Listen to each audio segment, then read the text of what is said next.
If you're a roller coaster enthusiast, chances are you've probably heard of Six Flags or have been there. The Amusement Park Corporation has seen all the business world's highs and lows. I'm not even exaggerating when I say that the company has been through some pretty hard times.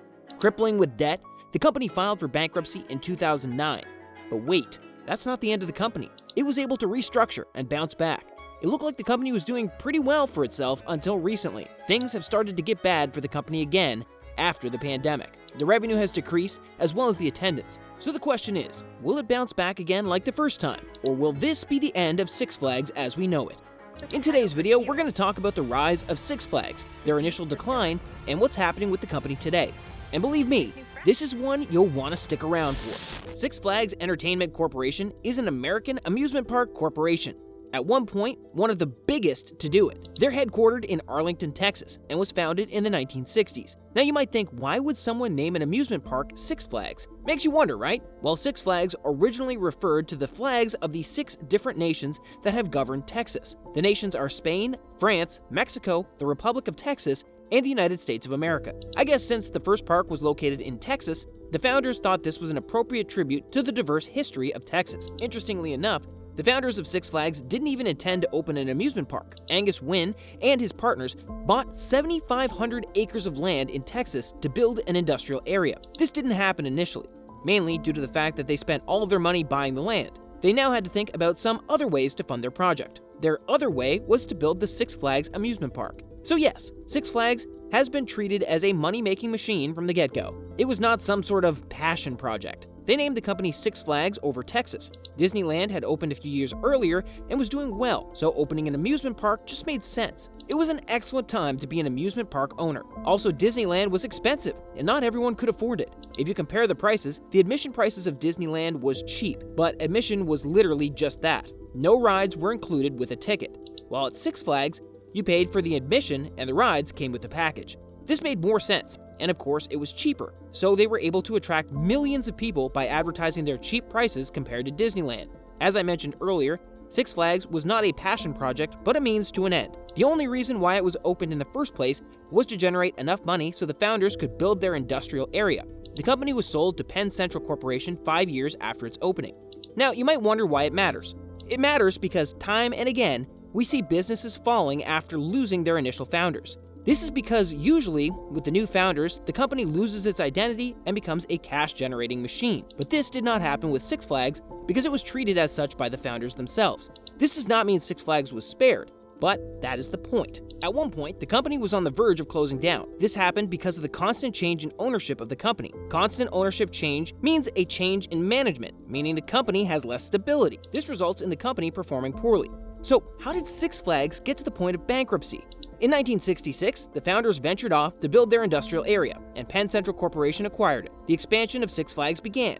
The second Six Flags was opened in 1967 and was named Six Flags Over Georgia. Penn Central brought not only a lot of capital, but also a lot of innovation to the company. They were introducing various kinds of roller coasters in their parks. This was attracting a lot of visitors. They also increased their prices during this time. Seeing the popularity of the parks, it made sense to expand them further. That's exactly what they did.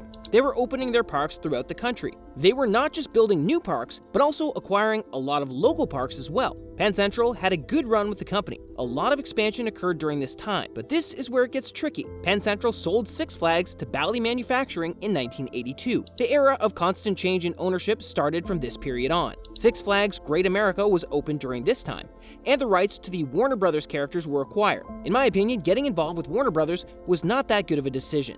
The ownership changed again in 1987 when Westray Capital acquired the company for $617 million. Around this time, Time Warner bought 19.5% of the company. It made sense as the companies were already involved. The company also started to take an absurd amount of debt around this time for more expansion and growth. In 1991, the ownership changed again when investment firms bought half of Six Flags and Time Warner raised his investment to 50%. By 1993, Time Warner had gained full ownership of the company. Warner paid $70 million to the firms to acquire the company's other half. It looks like the company would finally gain some stability, but that's not what Time Warner had in mind. In 1995, Time Warner sold 51% of the company to investment group led by Boston Venture, for $1 billion. But by doing so, he also transferred $800 million of debt to the company. Six Flags was an independent company now with a crippling debt. See, this is why I said partnering with the Warner Brothers was not that good of a decision. The company again changed ownership in 1998 when Premier acquired it for $1.8 billion. At this point, the company was already in a lot of debt, but Premier added more by continuing the expansion.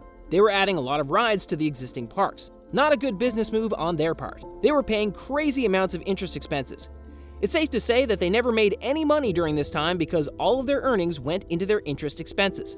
And instead of trying to lower their debt, they were constantly expanding. Then came 2009. The economic crisis meant that people could no longer afford to go to amusement parks, and attendance declined. Six Flags had been struggling for a long time, and this was like the final nail in the coffin. The company officially filed for bankruptcy on June 13, 2009. But this was not the end of Six Flags. The company made a comeback on April 30, 2010 as Six Flags Entertainment Corp. This time it was under the control of hedge funds such as Stark Investments, Pentwater Capital Management, and Bay Harbor Management. The parks were back in business under new management and less debt. The organization was also restructured. Under the new management, the company flourished, but some other problems emerged that would hamper the company in the long run.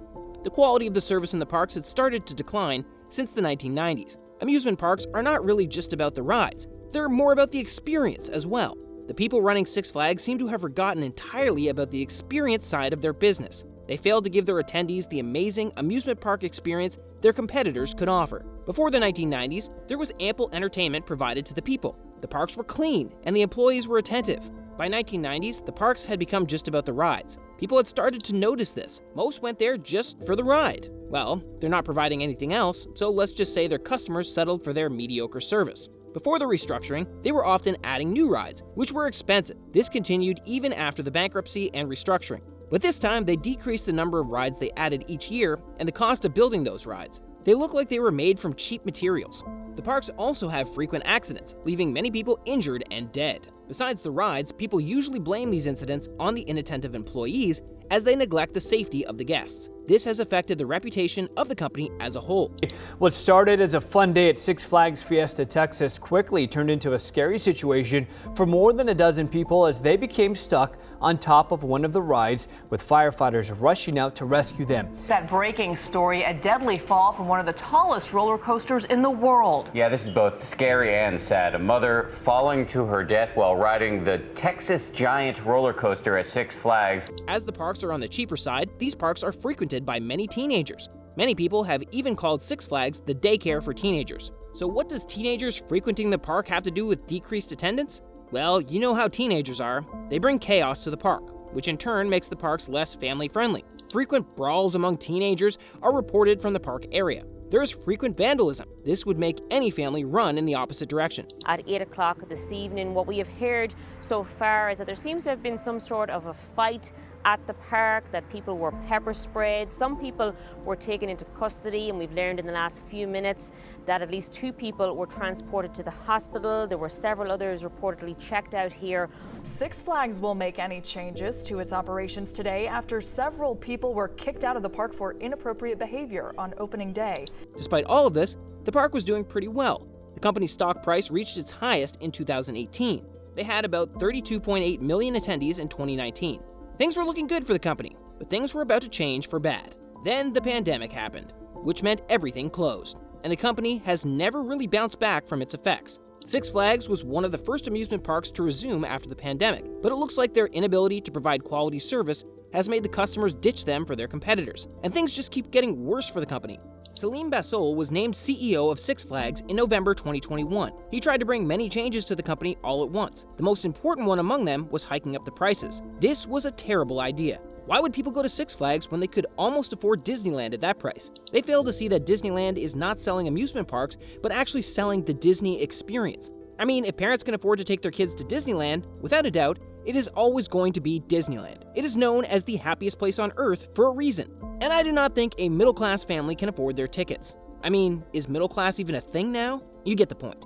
In times when the middle class is actively dying, increasing their prices to cater to families that can spend money in amusement parks is not a good idea. People can barely afford the necessities these days. Because of this very reason, their attendance has significantly decreased. The company missed expectations on its Q2 earnings.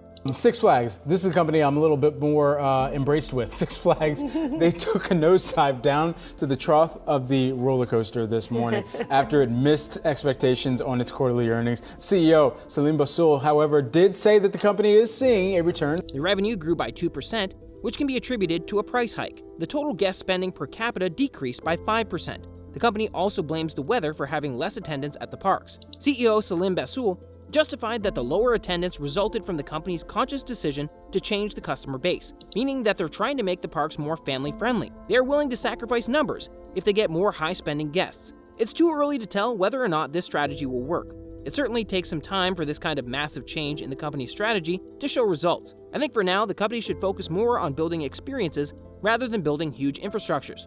If they can make their parks into places where people actually want to come and spend all day, they would see some progress. Only time will tell if this strategy actually works.